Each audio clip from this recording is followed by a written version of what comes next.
Hello, my name is Tim Barnett from Shoreline Paintball. We've had a load of questions from since the last player pack about the Tipman Challenge UK event. If one person's asking a question, it's almost guaranteed there's at least another 10 behind them who are wondering the same thing but haven't asked the question. So what I'm going to do is I'm going to take all these questions, I'm going to answer them now in a video, and then email this video out to everyone who's bought tickets as part of our efforts to make sure that everyone's informed about this event. So the first question I've got here from Alison is whether non-players will be able to get in and out each day from the event. But I did touch on this in the player pack. The Tipman Challenge is not at a normal paintball site, so it doesn't have the sort of facilities that you'd normally expect, like parking and all this sort of stuff. The Army doesn't really give any thought to that sort of thing. So we've got very limited parking space. What we're going to try and do is we're going to try and accommodate people who do need to go in and out, and we're going to do that by two ways. We're going to try and allocate a separate area of the parking space, parking area, for people who need to go in and out. And what we're also going to do is on the parking permits that everyone will have to display in their car to make sure it doesn't get blown up. We'll have a gap there for everyone to fill in their mobile numbers. If we need to move a couple of cars around, we can phone people, and our parking crew can try and facilitate that. However, I want to put this rider in place, is that I've absolutely no doubt, knowing that there's going to be a separate parking area if people need to come back and forth, all of a sudden every man and his dog is going to be on call, or have a pregnant wife, or all that sort of stuff. Okay, so I don't want to sit here and guarantee you that if you turn up and you need to leave during the event, that you'll be able to get your car out. We'll do everything that's in our power as a company to facilitate that happening, and there's probably a good chance that we'll achieve that. But I don't want to sit here and give you a cast iron guarantee, because I simply can't do that. So what I've always said is, assume that once you park your car, it's stuck until the end of the event. Anything less than that is a bonus, but we will have a separate area to try and facilitate people going back and forth, and we'll use this phone system as well. So probably, but I can't guarantee it, it's probably the closest you'll get to an answer on that. And all of that is not us being arsey, it's purely because we're lucky enough to be given a facility by the Army that we can use, and it's not been designed with paintball events in mind. Right, so that's that question. Next question I've got here from Dave is about, can I clarify excuse me, the cooking situation in the camping area?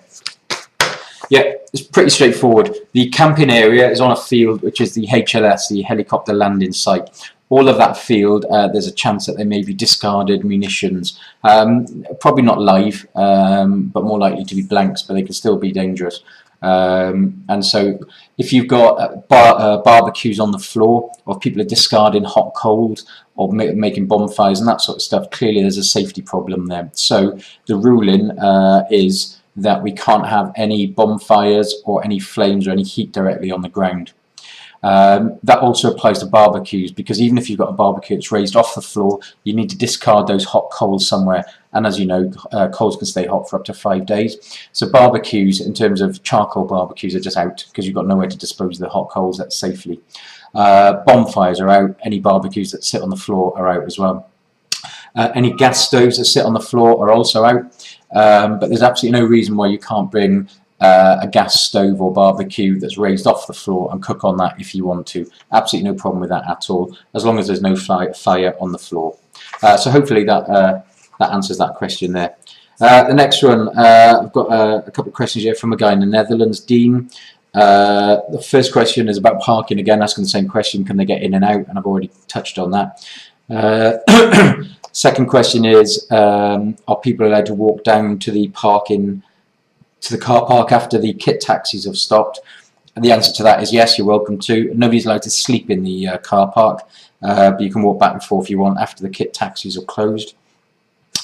Excuse me. His next question is, he's heard that electronic markers don't work with clear paint. Is that true? No, it's not true. I've not found a gun yet that will not work with clear paint. What you'll find on a lot of the electronic guns is you might have to turn the eyes off for it to work, but I've not found a gun that will not work with clear paint. Clear paint works with any gun, so don't worry about it. So that answers all his questions. What else have we got here? These questions have come from Germany. First one is about, is there any electricity in the camping field? Answer to that is no. It's not a camping field. You're camping on a HLS. Will there be electricity to charge phones and stuff? Yep. As a company, we're bringing in a massive 30 kVA power plant. What we'll have is a service where if you want to charge your phone or your iPad or your gun cameras, anything like that, give them to us, bring them to registration, and we'll charge them up for you and give them back to you. He's asking here if you can bring a generator. To be honest with you, you're only there for 3 days. You don't need your own personal generator. Also, it's, you know, if I was camping and somebody rocked up next to me and started cranking a loud generator on, I'd destroy it in about 10 minutes because it'd wind me up. So you don't really need to bring your own generators, and if you need to charge stuff up, bring them to registration, we'll do that for you. His next question is about, so pretty much the same question about bringing gas stoves and stuff. So yes, you can bring a gas stove.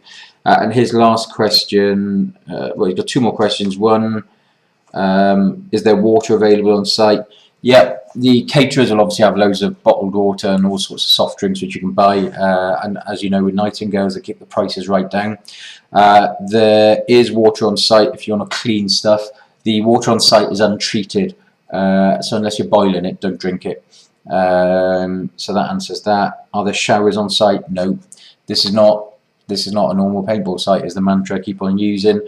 So if you want a shower, just bring some wet. It's only 3 days, man. Just clean yourself down for 3 days and then have a shower when you get home. Then the last question is, they've got, it's about HPA bottles. They're DOT and pi, are they legal? Yep, as long as it's got the pi mark, which it looks like a little gate, that means that it's UK legal, so those bottles are fine. Next question. Yeah, it's about parking, getting cars in and out again. I've already covered that. And the last question, parking, pretty much the same question again.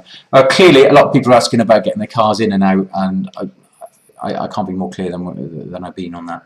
Okay, keep the questions coming. We're always more than happy to answer them. Stick them on an email, send them through to us. What we'll do is we'll save them until we've got half a dozen or so questions, and then we'll just you know, answer them on a video like this. It seems to be quite an efficient way of doing it.